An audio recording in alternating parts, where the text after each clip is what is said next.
باب چہارم، زکوٰۃ، فرضیت، اہمیت اور مصارف۔ سوال نمبر 1، زکوٰۃ کا مفہوم اور اس کی فرضیت بیان کیجیے۔ زکوٰۃ کا لغوی مفہوم۔ زکوٰۃ عربی زبان کا لفظ ہے جس کا مطلب ہے پاک ہونا، نشوونما پانا، اضافہ ہونا، بڑھنا۔ زکوٰۃ کا اصطلاحی مفہوم: ایسی عبادت جو ہر صاحب نصاب مسلمان پر سال میں ایک مرتبہ ایک مقررہ شرح کے مطابق اللہ کے راستے میں خرچ کرنے کی صورت میں فرض ہے، زکوٰۃ کہلاتی ہے۔ صاحب نصاب یعنی وہ مسلمان شخص جس کے پاس ایک خاص شرح کے مطابق مال ہو اور اس پر ایک سال کا عرصہ گزر چکا ہو، صاحب نصاب کہلاتا ہے۔ فرضیت زکوٰۃ: زکوٰۃ ادا کرنے سے مال میں برکت پیدا ہوتی ہے اور آخرت میں اجر و ثواب ملتا ہے۔ زکوٰۃ ادا نہ کرنا بہت بڑا گناہ ہے۔ قرآن کریم میں متعدد مقامات پر نماز اور زکوٰۃ کی فرضیت کا ذکر ایک ساتھ کیا گیا ہے۔ زکوٰۃ کی فرضیت کا حکم۔ زکوٰۃ کی فرضیت اور اہمیت کا اندازہ اس بات سے لگایا جا سکتا ہے کہ قرآن مجید میں 30 سے زائد مقامات پر نماز اور زکوٰۃ کی فرضیت کا ذکر ایک ساتھ آیا ہے، جبکہ 80 سے زائد مقامات پر بلا واسطہ یا بالواسطہ زکوٰۃ ادا کرنے کا حکم دیا گیا ہے۔ احادیث میں زکوٰۃ کے احکام۔ حضور اکرم صلی اللہ علیہ وآلہ وسلم نے فرمایا، مجھے حکم دیا گیا ہے کہ میں لوگوں سے لڑوں حتیٰ کہ وہ توحید و رسالت کی گواہی دیں، نماز قائم کریں اور زکوٰۃ ادا کریں۔ ایک مرتبہ ایک قبیلہ اسلام قبول کرنے آیا، آپ صلی اللہ علیہ وآلہ وسلم نے انہیں بنیادی عقائد اور نماز کے ساتھ ساتھ زکوٰۃ کی ادائیگی کی بھی تلقین کی۔ زکوٰۃ معاشرے کے امیروں سے لی جائے گی اور معاشرے کے غریبوں کو لوٹا دی جائے گی۔ مال پر زکوٰۃ کا نصاب یعنی مقدار اور مدت۔ مال پر زکوٰۃ کا نصاب: جب کسی صاحب نصاب شخص کے مال پر ایک سال گزر جائے تو اس میں سے 40واں حصہ بطور زکوٰۃ ادا کرنا فرض ہے۔ سونے کا نصاب 7.5 تولے ہے، چاندی کا نصاب 52.5 تولے ہے۔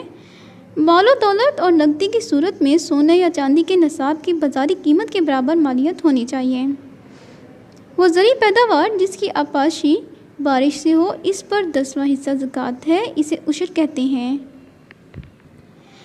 اور وہ زرعی پیداوار جو کنویں یا نہری پانی سے سیراب ہو، اس کا 20واں حصہ بطور زکوٰۃ ادا کرنا ضروری ہے۔ غیر منقولہ اور ذاتی استعمال کی چیزوں پر زکوٰۃ نہیں ہوتی، مثلاً کپڑے، زمین، فرنیچر، موٹر سائیکل، کار وغیرہ۔ غیر منقولہ اور ذاتی استعمال کی چیزوں پر زکوٰۃ نہیں ہوتی، مثلاً زمین، کپڑے، فرنیچر، موٹر سائیکل، کار وغیرہ، اور اسی طرح نصاب سے کم مال پر بھی زکوٰۃ فرض نہیں ہوتی۔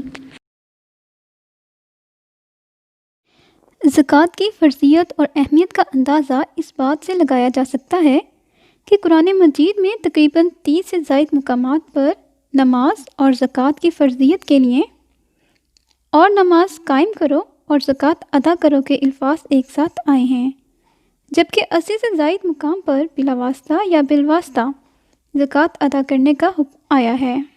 قرآن کی روشنی میں زکوٰۃ کی اہمیت۔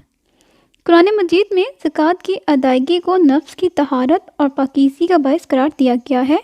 ارشاد باری تعالیٰ ہے، اے نبی صلی اللہ علیہ وآلہ وسلم، ان مومنین کے مالوں سے صدقہ زکوٰۃ لیں اور اس کے ذریعے انہیں پاک صاف کریں اور ان کا تزکیہ نفس کریں۔ حدیث کی روشنی میں زکوٰۃ کی اہمیت۔ حضور اکرم صلی اللہ علیہ وآلہ وسلم نے بھی زکوٰۃ کی اہمیت بیان کی ہے اور اس کی ادائیگی پر بہت زور دیا ہے۔ آپ صلی اللہ علیہ وآلہ وسلم نے ارشاد فرمایا، زکوٰۃ اسلام کا خزانہ ہے۔ آپ صلی اللہ علیہ وآلہ وسلم نے فرمایا، مجھے حکم دیا گیا کہ میں لوگوں سے لڑوں حتیٰ کہ وہ توحید و رسالت کی گواہی دیں، نماز قائم کریں اور زکوٰۃ ادا کریں۔ مومنین کی صفت۔ زکوٰۃ کی ادائیگی کو مومنین کی صفت بتاتے ہوئے قرآن مجید میں اللہ تعالیٰ ارشاد فرماتا ہے، وہ لوگ جو نماز قائم کرتے ہیں اور جو رزق ہم نے انہیں دیا اس میں سے راہ خدا میں خرچ کرتے ہیں، یہی سچے مومن ہیں۔ ایک اور مقام پر فرمایا، اور کامیاب وہ مومن ہیں جو زکوٰۃ کی ادائیگی کے عمل پر کاربند رہتے ہیں۔ زکوٰۃ سے بہت سے معاشی اور معاشرتی فوائد بھی حاصل ہوتے ہیں۔ زکوٰۃ سے معاشرے کے محروم، نادار اور مفلس لوگوں کی کفالت اور مدد ہوتی ہے، وہ بھی ضروریات زندگی حاصل کرنے کے قابل ہو جاتے ہیں۔ زکوٰۃ کی وجہ سے دولت چند ہاتھوں میں رکنے کے بجائے گردش میں آ جاتی ہے، بلکہ امیروں سے غریبوں کی طرف آ جاتی ہے، جس سے معاشی توازن پیدا ہوتا ہے اور مضبوط معیشت اور مضبوط ملک وجود میں آتا ہے۔ اسلامی حکومت کی ذمہ داریوں میں شامل ہے کہ زکوٰۃ کی نماز کو قائم کرے۔ ارشاد باری تعالیٰ ہے، وہ لوگ مومنین ہیں کہ اگر ہم انہیں زمین میں اقتدار دیں تو وہ نماز قائم کریں اور زکوٰۃ ادا کریں۔ سوال نمبر 3، قرآنی تعلیمات کی روشنی میں زکوٰۃ کے مصارف بیان کیجیے۔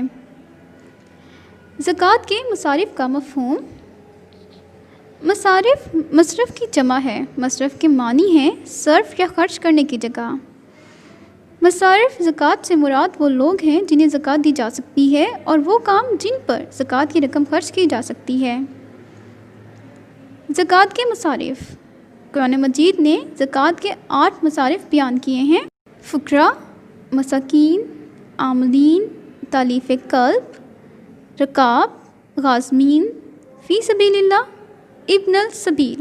زکوٰۃ دیتے ہوئے سب سے اہم بات یہ ہے کہ اپنے قریبی رشتہ داروں کا خیال رکھا جائے، باہر کے لوگوں کو بعد میں دی جائے، خوددار غریب لوگوں کو خود تلاش کر کے زکوٰۃ دی جائے۔ قرآن مجید میں زکوٰۃ ادا نہ کرنے والوں کے لیے وعید بڑے سخت الفاظ میں سنائی گئی ہے۔